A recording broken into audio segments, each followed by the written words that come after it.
Good morning, everyone. So here we are back with the next video, and yes, it's the story time today. Now this story which I'll be going to narrate to you all, I'm going to divide the story into two parts. So first I'll just share half of the story today, and in the next video we'll have the next part of the story, and along with the first part at the end I am going to share some comprehension questions related to the story so that you're able to understand the story in a much better way. So are we all ready? Yes, good. Now the title of the story is The Purple Haze. Now the story is about Vasanti, and we learn how Vasanti, a daughter of freedom fighter, preserves her dignity. Now there are few words which you'll find me using in the video.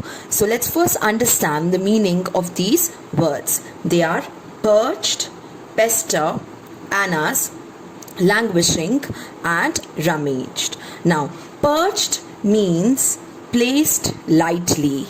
Pester means cause irritation. Annas.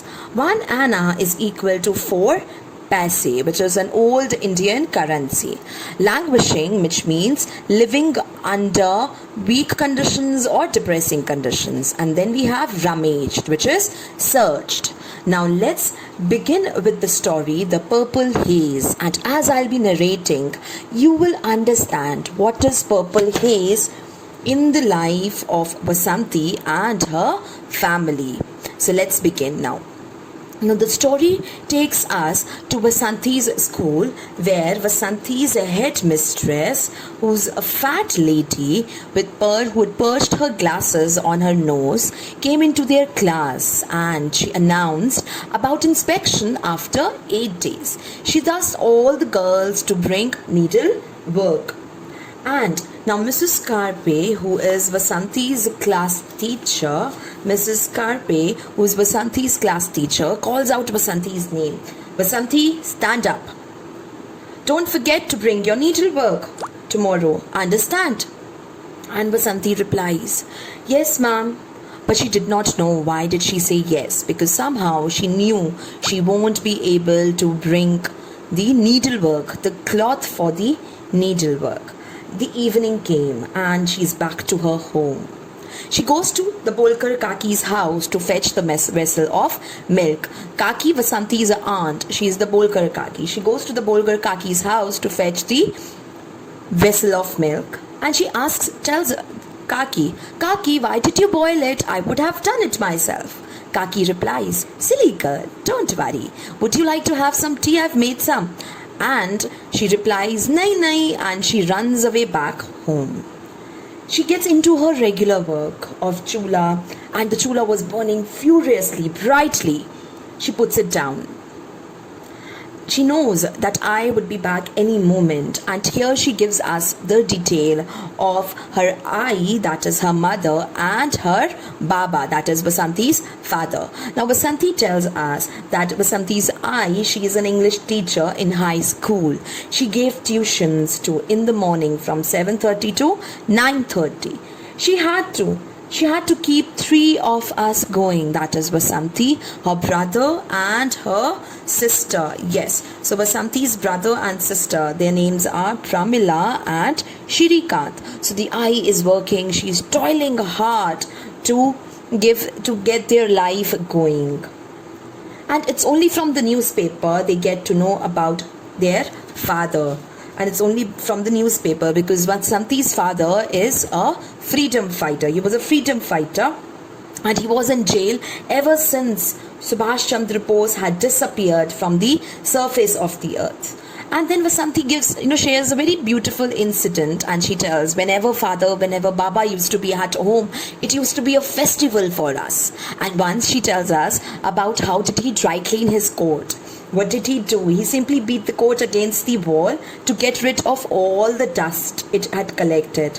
After dry cleaning got over, he told Ai to get something to eat. He went out and came back after how many days? 15 days. She says he might have eaten somewhere else. This disturbs Vasanti a little bit. But she knows everything will be right. And she also remembers and recalls that, she's been taught it is not right to pester anyone when person is coming back from entire day's work. But then she says, it's all right. It's all right. I can, tell and put my demand in front of my eye. Whatever she says, then I'll agree. Now she sends Pramila and Shrikant out to play and gives them a tea of cup each. They both go out for playing. And meanwhile, she hears the footsteps of her mother approaching. Yes, and she calls out, tea is ready, I gets really happy and delighted, she says. I says, Shabash, Basanti. And this made Basanti quite hopeful that yes, today is the day where she, she can put her demand and it might be taken up. So they start with their casual conversation. Inspection in 8 days, I said casually, though I was washing up, which was my preliminary job. I know, I said. Mrs. Chiplankar is coming.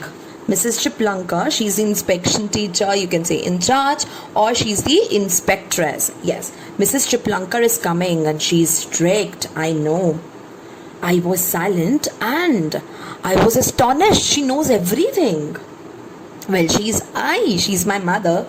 Now, she gathered up her courage again. The teacher has asked me to bring my needlework for the inspection, I said. I told me to put the rice on boil. And I did it. Maybe Basanti feels that she's just ignored or she didn't hear about my needlework. But she didn't have further courage to talk about it again, to pursue the conversation. Now she stuffed another log into the mouth of the chula, put the rice vessel on, got up and brought a pillow for I to relax. This made I happy and I was relaxing now.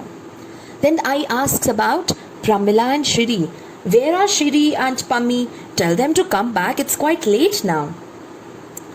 Now it was evening. It had become dark, so it was Basanti's task to light up the lantern. She got busy with it. Striking matchstick after matchstick. It was no use. Then I lifted up the dome and shook it. Oh, no oil in the lantern. I? Not at home either. No oil, I said to I. No oil? Well, I had fully rested now, and she replies, well, we will have the purple haze then. Now, their house had been partitioned recently between them and their tenants. Now, without their tenants, it would have been really difficult to manage. So, if we talk about how were they going along, that was because I was an English teacher working in high school. I was taking tuitions, and then it was the rent coming from the tenants. Yes. The partition was made of matting, so when the tenants lit the lantern in the evening, we got part of our light too.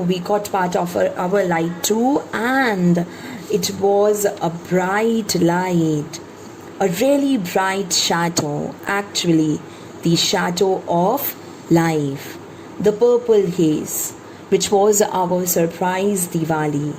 The Diwali we celebrated once a fortnight at least. The purple haze, we had the purple haze this evening too. The kitchen was aglow and the chula saw it too. So this is the purple haze, which now in the first time in the story is being referred. The purple haze, the bright light coming from the tenant's house, entering their house and making the house look brighter. Now we are going to look into these questions from this part of the story. First question, what is the meaning of the word perched? Second, who is Mrs. Scarpe? Next, what did Mrs. Scarpe ask Basanti to bring? Why? Why did Basanti go to the Bolkar Kaki's house? What did Basanti's eye do for bread and butter? That is, what did she do for their earning, for their life to go on? Where was Basanti's Baba and why? And last, it was a bright light, the shadow of life. Who said these and why? So yes kids, we meet tomorrow with the next video. So be ready with the answers of these questions and we'll continue the story tomorrow. So bye everyone, we meet tomorrow.